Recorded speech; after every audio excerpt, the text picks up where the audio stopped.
రాజకీయంతో ఏదో రకంగా లాభపడిన వాళ్ళు తప్ప ప్రజలందరూ ఎవరొచ్చినా పెద్దగా చేసేదే లేదు, ఎవరి స్వార్థం వారిదే, అన్ని మాయమాటలని ఫిక్స్ అయిపోతున్నారు. రాజకీయం, నాయకులు, ఎలక్షన్ ఓటు లైట్గా తీసుకునే చిన్న విషయాలు కాదు.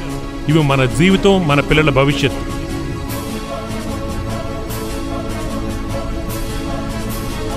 హాయ్, అందరికీ నమస్కారం. ఇంకా 3 రోజులు మాత్రమే ఉంది మనం ఓటేయడానికి, మన రాష్ట్ర ముఖ్యమంత్రి గారిని మనం ఎన్నుకోవడానికి.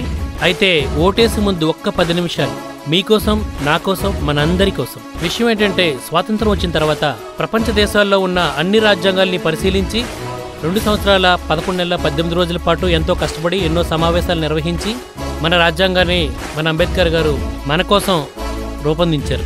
సో ఈ రాజ్యాంగం మొత్తంలో కూడా ముఖ్యమైన విషయం ఏంటంటే ఓటు హక్కు. ప్రతి మనిషి కూడా తన ఓటు హక్కుతో కావలసిన నాయకుడిని ఎన్నుకోవాలి అని ఆయన చెప్పారు. సో అలా ఎన్నుకున్న నాయకుడు మనకు మంచి చేయాలి, మన అభివృద్ధి కోరుకోవాలనేదే దాని తాలూకు ముఖ్య ఉద్దేశం. అయితే ఆ రోజు అంబేద్కర్ గారి నుండి ఈ రోజు వరకు అందరూ కూడా ఓటు చాలా విలువైందని చెప్తూనే ఉన్నారు.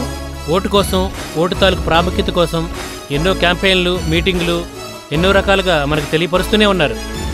ఓటు హక్కు నిజంగా విలువైందే, నేను కాదనట్లేదు. కాకపోతే గతంలో ఎన్నడూ లేనంత కన్ఫ్యూజను, అయోమయం అయితే ఇప్పుడు సామాన్య ప్రజల్లో ఉంది. ఎందుకంటే ఏది నిజం, ఏది అబద్ధం, ఎవరు చెప్పేది నిజం, ఎవరు చెప్పేది అబద్ధం అనేది మాత్రం కంప్లీట్గా కన్ఫ్యూజ్గా ఉంది. అవునంటారా కాదంటారా? నా మాట నమ్మట్లేదా? మీకు సాక్ష్యం కావాలా? అయితే మా నాయకులు వేరే పార్టీ కోసం మాట్లాడే మాటలు ఒక్కసారి వినండి, మీరే నమ్ముతారు. ఇప్పుడు మన సీఎం గారు తనకు పోటీగా నిలబడ్డ మిగతా వాళ్ళ గురించి చెప్తున్న కొన్ని మాటలు వినండి. మీ ఇష్ట ప్రకారం దేశాన్ని విచ్ఛిన్నం చేస్తారా? మీరు ఒక్కడైనా దేశభక్తులు? రాజకీయం కోసం, అధికారం కోసం నీ నటన దేశభక్తి. మేమందరం కూడా దేశం కోసం ప్రాణాలు ఇవ్వడానికి సిద్ధంగా ఉన్నామని మీ అందరికీ తెలియజేస్తున్నా. నా నాయకత్వం కావాలన్నా 31 కేసులుండి కోడికత్తి నాయకత్వం కావాలని మీరు డిసైడ్ చేయండి. నాటకాలు ఆడిస్తున్నాడు జగన్మోహన్ రెడ్డిని, పవన్ కళ్యాణ్ని, కేసీఆర్ ని మన మీద ఎగదోసి రాజకీయంగా ప్రయోజనం పొందాలనుకుంటున్నారు.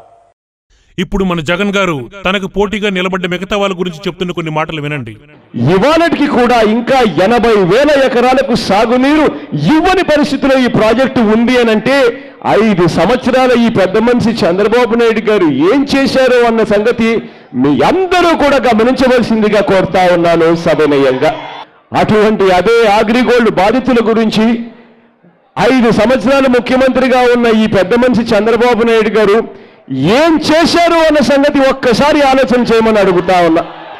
తన సొంత కంపెనీ హెరిటేజ్ అనే కంపెనీ, తన సొంత కంపెనీ లాభాల కోసం తానే దళారీ అయి, దళారీలకు తానే కెప్టెన్ అయి రైతులను నట్టేట ముంచాడన్నా అని చెప్పి రైతన్నల బాధ నుంచి చెప్తా ఉన్న మాటలు విన్నా. ఈ దేశంలో ఏదైనా పవిత్రమైన వ్యవస్థ ఏదైనా ఉంది అనంటే అది పెళ్లి అనే ఒక పవిత్రమైన వ్యవస్థ. అటువంటి పవిత్రమైన వ్యవస్థను రోడ్డు మీద తీసుకొచ్చాడు పెద్ద మనిషి. ఇప్పుడు మన పవన్ గారు తనకు పోటీగా నిలబడ్డ మిగతా వాళ్ళ గురించి చెప్తున్న కొన్ని మాటలు వినండి. నేను వైసీపీ నాయకులకి, జగన్మోహన్ రెడ్డి గారికి మాట్లాడుతూ ఉన్నాం. మీరు అసెంబ్లీకి ఎందుకు వెళ్ళరంటే పవన్ కళ్యాణ్ ఇన్ని పెళ్లి చేసుకున్నాడు అని తిడుతూ ఉంటారు.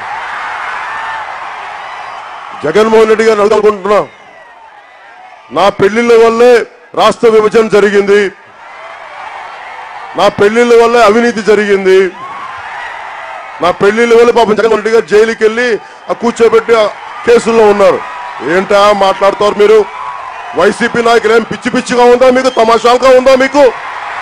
ఎంతకాలం జరుగుద్ది ఈ దోపిడీ? ఎంతకాలం భరిస్తాం ఈ అవినీతిని? మారుతారేమో అని చూస్తే వీళ్ళకి మారే తత్వం లేదు, మారే బుద్ధి లేదు. వీళ్ళకి సమూలంగా ఒక వరదలాగా, ఒక తుఫాన్ లాగా ఈ అవినీతి రాజకీయ నాయకుల్ని తన్ని తగలేద్దాం, తన్ని తరిమేద్దాం. నేను మాట మార్చేవాడిని కాదు ముఖ్యమంత్రి గారిలాగా. తెలుగుదేశం పార్టీ నాయకులు ఒకటే చెప్తున్నాం, మీకు సిగ్గు, లజ్జ, పౌరుషం అనేది మర్చిపోయారు మీరు. జగన్మోహన్ రెడ్డి గారు అడగాలి, ఆయన ఎంతసేపు రోడ్ల మీద నడిచి ఓదార్పు యాత్రలు తప్ప నిజమైన ఓదార్పు యాత్ర వెళ్ళి చట్టసభల్లో కూర్చోవాలి. జగన్మోహన్ రెడ్డి గారు మార్పు కావాలి, పాలనా వ్యవస్థ సక్రమంగా జరగాలి, అవినీతి అంతమందించాలి. విసిగిపోయాం. డబ్బున్నవాడు డబ్బున్నవాడు అవుతున్నాడు. దోపిడీదారుని చొక్కా పట్టుకుని నిలదీసే జెండా జనసేన జెండా. చూశారు కదా? ఇప్పుడు చెప్పండి, ఏ స్వార్థం లేని సామాన్య ప్రజలు కన్ఫ్యూజ్ అవుతున్నారా లేదా? ఎవరు దొంగ, ఎవరు దొర? మన రాజకీయ నాయకులు అందరూ చెప్పేది మార్పు మంచి అభివృద్ధి, మార్పు మంచి అభివృద్ధి. అయ్యా, కొత్త అభివృద్ధి కొంచెం లేట్ అయినా పర్లేదు, కానీ మీరు ఫస్ట్ ప్రజలు సోమరిపోతులు చేసే కొన్ని పథకాలు ఉన్నాయండి. అన్ని పథకాలు, అన్ని డిస్కౌంట్లు ఏం వద్దు, ఎందుకంటే అవన్నీ మమ్మల్ని సోమరిపోతులు చేస్తున్నాయి. మాలో ఎక్కువ పనిచేసే నైపుణ్యం ఉంది, కష్టపడగల సామర్థ్యం ఉంది. సో పరిశ్రమలు పెట్టండి. ఇప్పుడు ఉదాహరణకి ఒక చిన్న టీ స్పూన్ నుంచి కారు వరకు, పిన్నీస్ నుంచి ఫ్రిడ్జ్ వరకు ప్రతిదీ చైనా నుంచి మనం తెచ్చుకుని వాడాలంటే సిగ్గేస్తుంది. మనం కూడా ఇక్కడ ప్రోడక్ట్లు తయారు చేయగలం, తయారు చేసి విదేశాలకు సప్లై చేయగల స్టామినా ఉంది మన యువకుల్లో. కాబట్టి పరిశ్రమలు పెట్టి పని కల్పించండి. పరిశ్రమలు పెట్టి పని కల్పిస్తే డెఫినెట్గా మా పసుపు కుంకుమ మేమే కొనుక్కుంటాం, మా నవరత్నాలు మేమే కొనుక్కుంటాం, మా గ్యాస్ సిలిండర్ కూడా మేమే కొనుక్కుంటాం. దయచేసి ఫ్రీగా ఇచ్చి మమ్మల్ని సోమరిపోతులు చేయొద్దు. కొత్తగా చేయవలసిన పథకాల అభివృద్ధులు కొంచెం లేట్ అయినా పర్లేదు, కానీ పాత తప్పులు ముందు సరిచేయండి. అలాగే పెండింగ్లో ఉన్న బోల్డ్ ఫైల్స్ క్లియర్ చేయండి.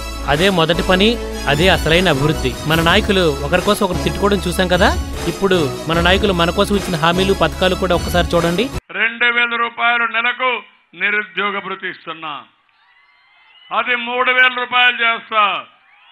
ఇప్పటి వరకు డిగ్రీ మాత్రమే ఉంది, భవిష్యత్తులో ఇంటర్మీడియట్ పాస్ అయితే ఇస్తా. జాబు కావాలంటే బాబు మళ్ళీ రావాలి. మీ భవిష్యత్తు నా బాధ్యత, అది నిరూపించుకుంటా, అందరినీ ఆదుకుంటా, అందరికీ న్యాయం చేస్తా.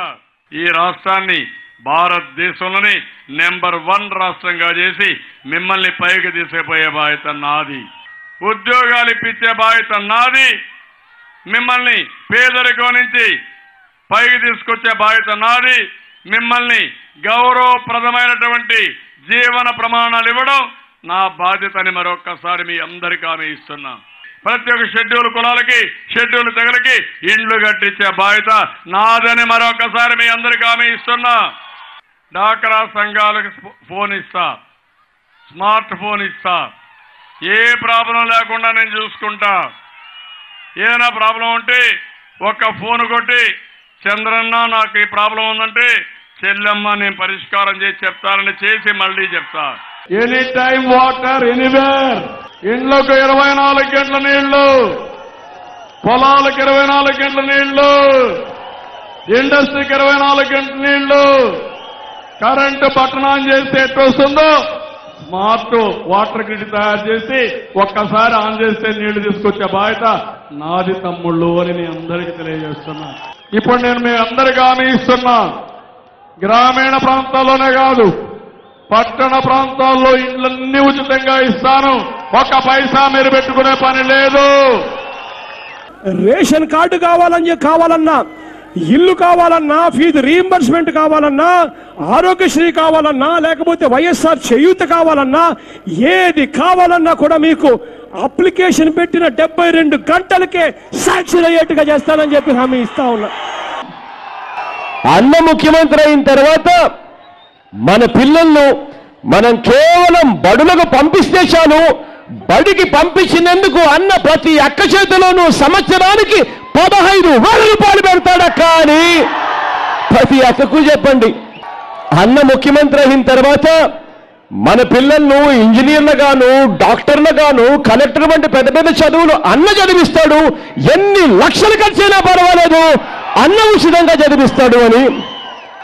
అన్న ముఖ్యమంత్రి అయిన తర్వాత పొదుపు సంఘాల్లో ఉన్న ప్రతి అక్కకు, చెల్లెమ్మకు ఎన్నికల నాటి వరకు ఎంతైతే రుణాలుంటాయో ఆ మొత్తం రుణాలన్నీ కూడా అన్న 4 దఫాలుగా నేరుగా ఆ అక్క చెల్లెమ్మల చేతికే ఇస్తాడు అని.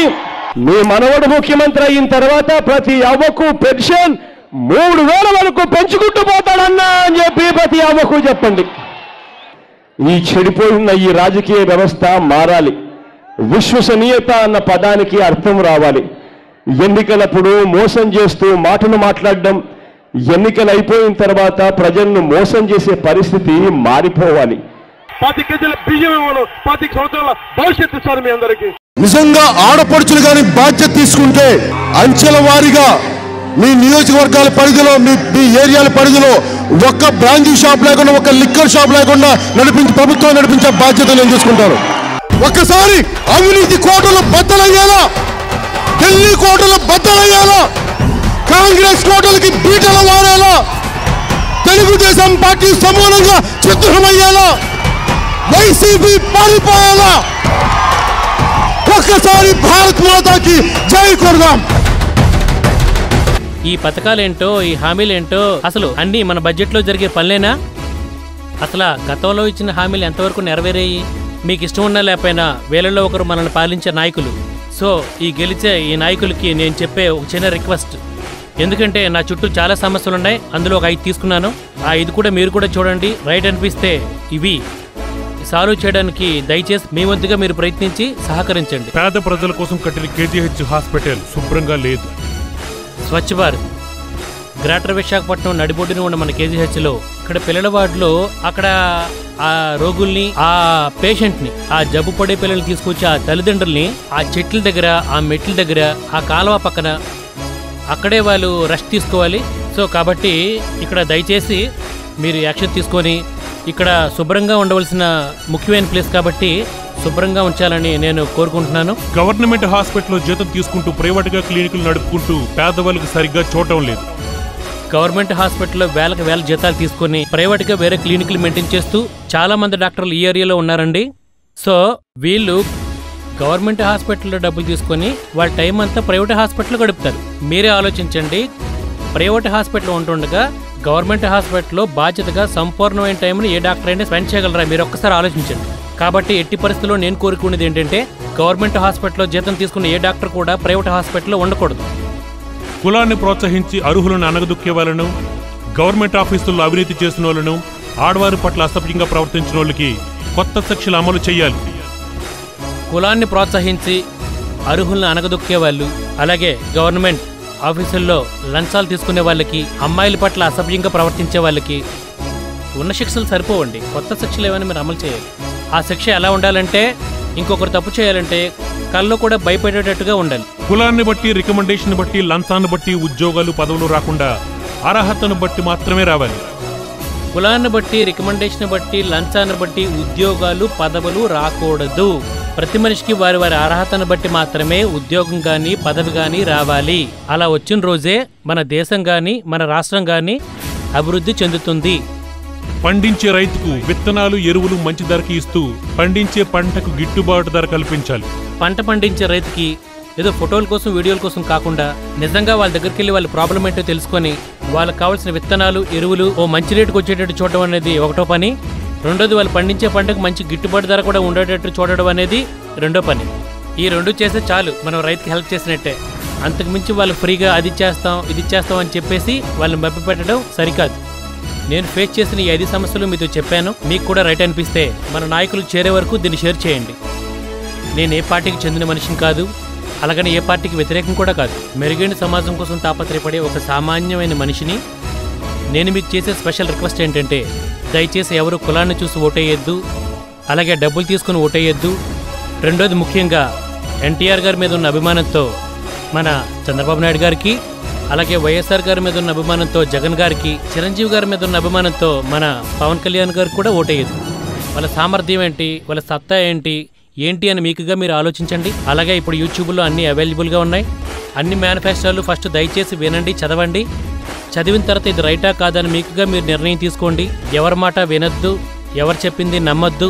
అలాగే రేపు పొద్దున మన కాబోయే ముఖ్యమంత్రి గారి పనితీరు కూడా ఈ 5 ఏళ్ళు కూడా మీరు గమనించండి. What is right, what is wrong అని. సో దాన్ని బట్టి మనం రేపు పొద్దున్న మన పిల్లలకి మన భవిష్యత్తు దాని మీద డిపెండ్ అయ్యి ఉంది. సో ఇది మన కోసం, మన పిల్లల కోసం, మన భవిష్యత్తు కోసం. జై హింద్. అందరికీ ఇంకొకసారి రిక్వెస్ట్ చేస్తున్నా, రాజకీయం, నాయకులు, ఎలక్షన్లు, ఓటు లైట్గా తీసుకునే చిన్న విషయాలు కాదు. ఇవి మన జీవితం, మన పిల్లల భవిష్యత్.